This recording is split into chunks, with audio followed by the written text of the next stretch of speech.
Hello po mga kapraps. Pupuntahan natin ngayon ang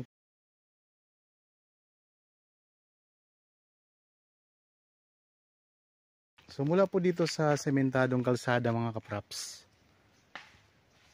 Ang property ay meron tayong lalakarin lang na rough road, pero pwede na rin ipasok dito ang sasakyan. Ito yun mga kapraps. Ito ay barangay road na rin.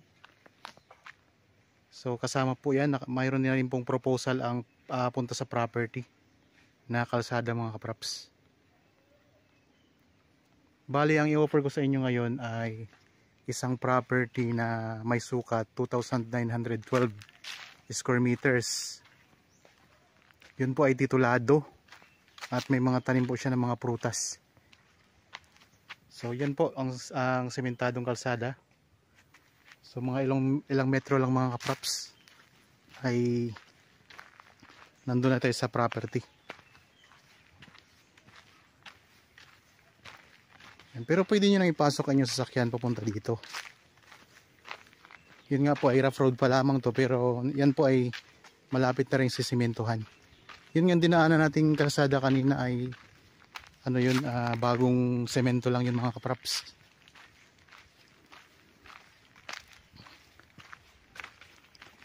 So ngayon meron kaming kasamang buyer na tinitripping namin. So yan, marami pang mga bahayan dyan mga kapraps. Yan, so mga iba't ibang mga taga-ibang lugar na rin nakabili dyan. Bali, yan po kasi ay sinubdivide. So pansamantala dito muna tayo dadaan para makita natin ang property.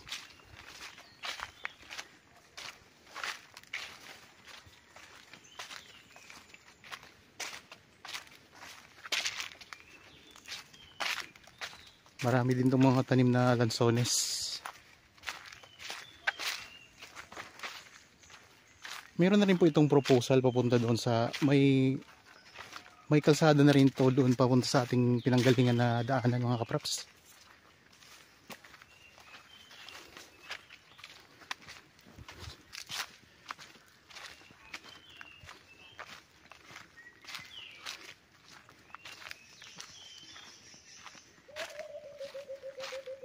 Okay. Mga ano lang 50 meters nandito na tayo sa property. Ito na yun. Ito na mga kapraps. Ito may bakod na ito na kawayan. Small farm lot. So ito na yung pinakabungad ng property. Yan po ang boundary niya.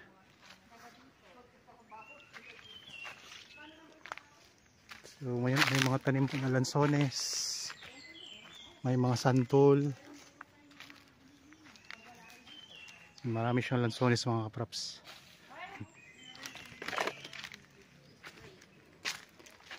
Dito sa bandang itaas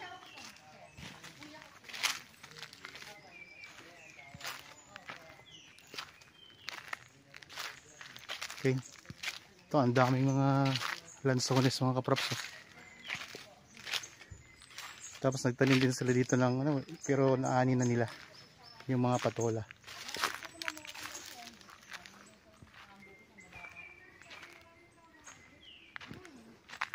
Meron ding mga kawayan sa dulo ng property sa pinakalikuran. Ulitin ko lang mga kapraps, ang sukat nito ay 2,912 square meters. Ito ay titulado. Ang presyo po ay makikita nyo sa description box at sa title nitong video.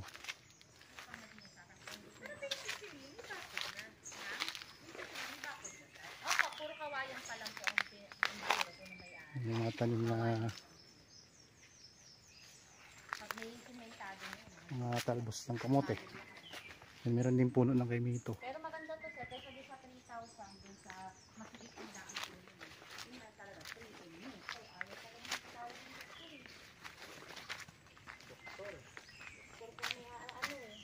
May mga tanim na puno ng niyog. Marami ding mga puno ng niyog mga kapraps.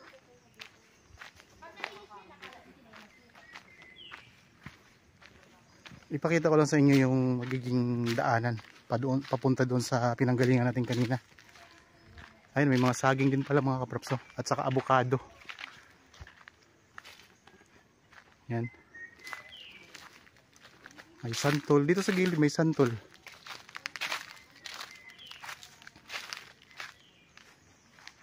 Ito yung na-vlog ko na mga kaprops. Pero wala yung video mula doon sa kalsada. So, kanina sinimulan ko para makita nyo po ang daanan papunta dito. Yan, ito pinakita ko nga ito sa vlog ko eh.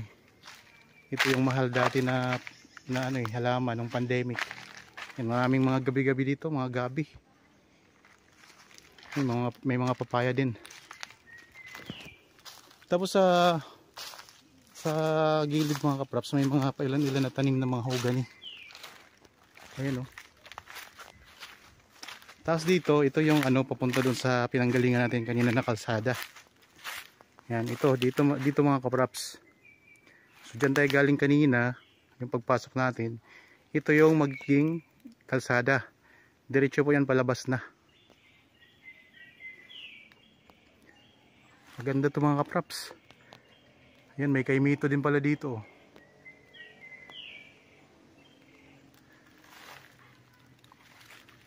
Tapos may bakod siya na mga kawayan na.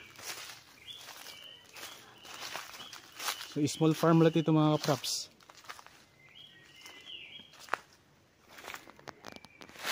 Pero in fairness mga kaprops, maganda ito. At saka mababa pa lamang po ang presyo nito. Ito yung sinabi ko kaninang puno ng santol.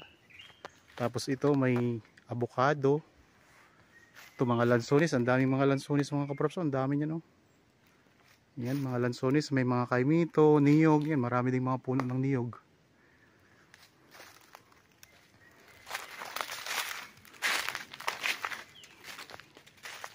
Ito yung boundary niya dito sa gilid. Ayan. So papunta doon. Tapos doon sa bandang likuran, yung pinanggalingan natin kanina, medyo lumawak po siya. Lumawak siya doon mga kaprops. Malawak siya doon. Tapos doon sa may gilid, yun yung boundary niya. Yan, may mga saging din.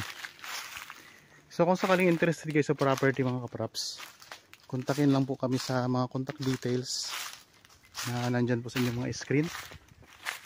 Meron tayong Viber, cellphone number, Facebook Messenger, at meron din tayong WhatsApp para sa mga OFW nating mga viewers.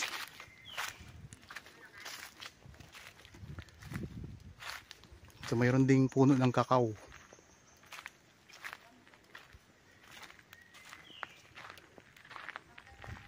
Tapos kanina may nakita ko marami na ring mga bahayan doon mga kaprops sa bandang unahan.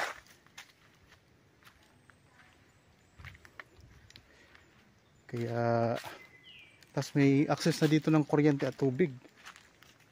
Magpapalinya na lang kayo mga kaprops.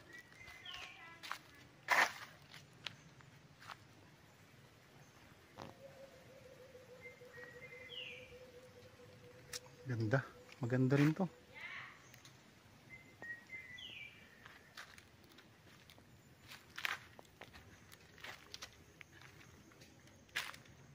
Pwede ditong magtayo kayo ng inyong rest house. May farm na kayo.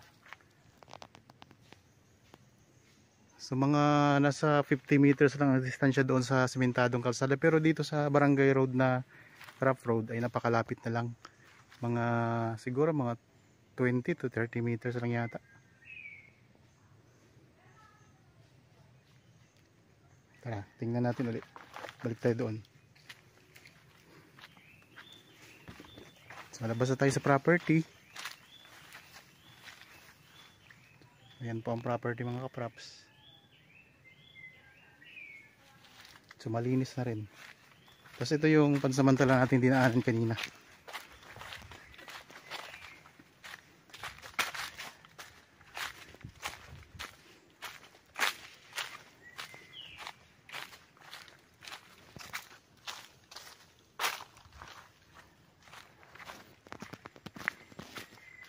Mga katabing property, marami ding mga tanim. May mga lansones din. Dami lansones dito mga kaprops. Dito sa bayan kasi ng Nagcarland, marami itong mga lansones dito. Dito lang nagagaling ang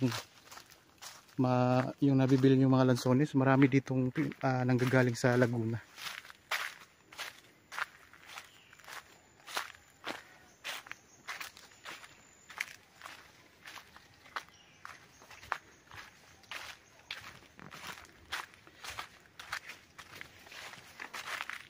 Yan, ito yung Barangay Road mga kaprops. So malapit na itong sisimentuhin.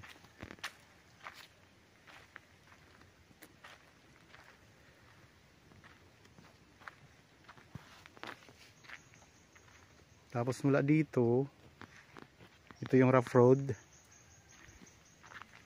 Ilang hakbang lang ay nasa sementado na tayo. Ayun yung sementadong kalsada mga kaprops.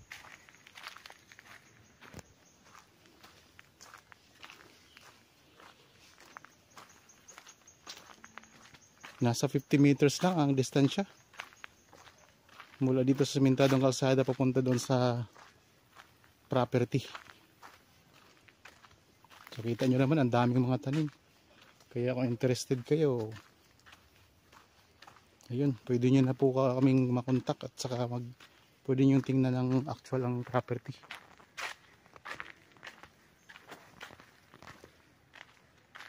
Yan, pwede na ipasok doon na yung property, ang inyong sasakyan mga kaprops sa tapat ng property. Tapos ito, pansamantala, dito muna nilagay ipinarada ng mga kasama naming buyer. Yung yung sasakyan nila.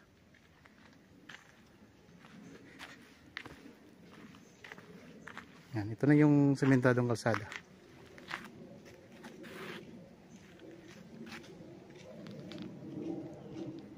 Okay, sana nagustuhan nyo po ang property na in-offer ko sa inyo ngayon. Para po sa bago pala sa aking channel at napadaan lamang po sa aking channel, huwag nyo pong kalimutang mag-subscribe at pindutin na rin po ang notification bell para maging updated kayo sa mga bagong property na i-offer namin. Maraming salamat po at God bless po sa ating lahat mga kaprops.